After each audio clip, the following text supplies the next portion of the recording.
पाप करना बहुत आसान है, क्योंकि मन से है और मन सभी के पास है।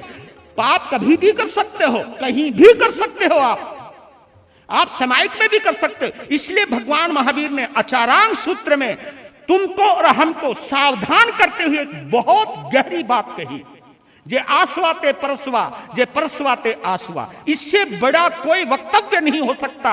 भगवान महावीर की जिंदा दिली जिसको कहते हैं, आत्मा का अनुभव किसे कहते हैं, आत्मानुभव किसको कहते हैं, बेबाक टिप्पणी किसको कहते हैं, अनमोल उपदेश क्या कहते हैं, बोला है भगवान महावीर ने। क्या बोला? जे आसवा ते परसवा, जे परसवा ते आसवा।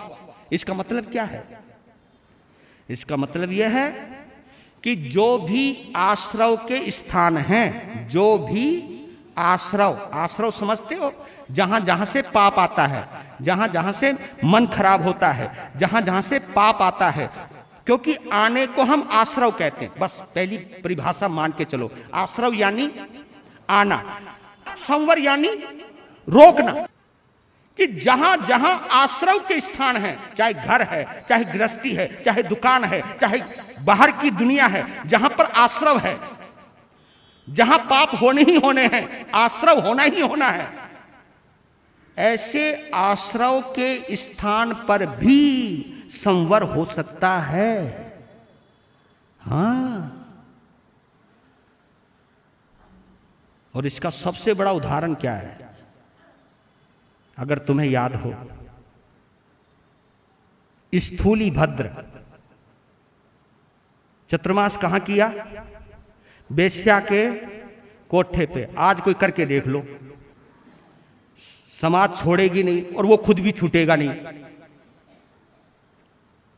पूरा आश्रव का स्थान है। कौन? बेश्या का कोठा। बेश्या के कोठे पर किसने चतुर्मास किया? स्थूली भद्र मुनि ने। कमाल है, कमाल है।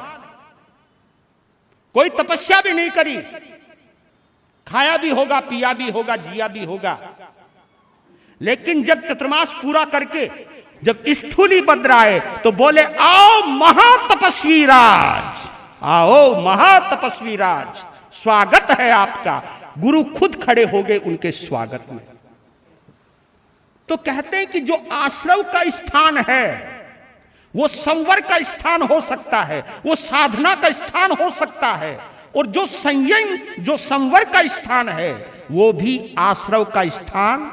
अब जैसे आप समाय कर रहे हो, ये क्या है?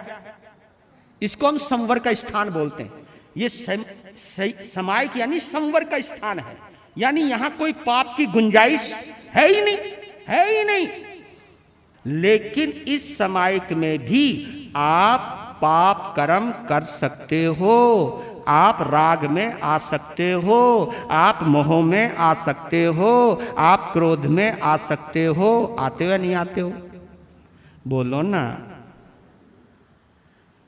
जब तुम आपस में मिलके देवरानी जेठानी एक दूसरे की निंदा करे, सास बहू एक दूसरे की निंदा, कुछ ना कुछ तो होता ही, क्योंकि निंदा तो तभी होगी जब अंदर कुछ अंदर उबल रहा होगा, नहीं तो मतलब ही नहीं हो सकता।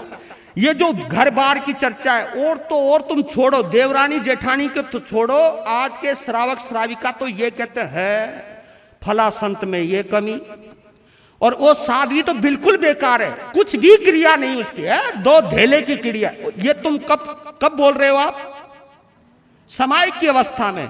और मुझे और भी अफसोस होता है जब आप ये बातें अपनी खाने की टेबल पर भी करते हो, ये बातें आप पार्टियों के अंदर जाते हो तब भी करते हो, आप संतों की निंदा करते हो, दूसरों की कमियां देखते हो और उन कमियों को आप फैलाते हो और फिर आकर के फिर समाय करते हो। आप सोचना जरा मेरे बंधुओं, कहां पर गुजरे हम समाय करते हुए भी नित्य प्रतिदिन अशुभ का आश्रव कर रहे हैं, अशुभ का आश्रव कर रहे हैं। तो यहां पर रुकना होगा आपको।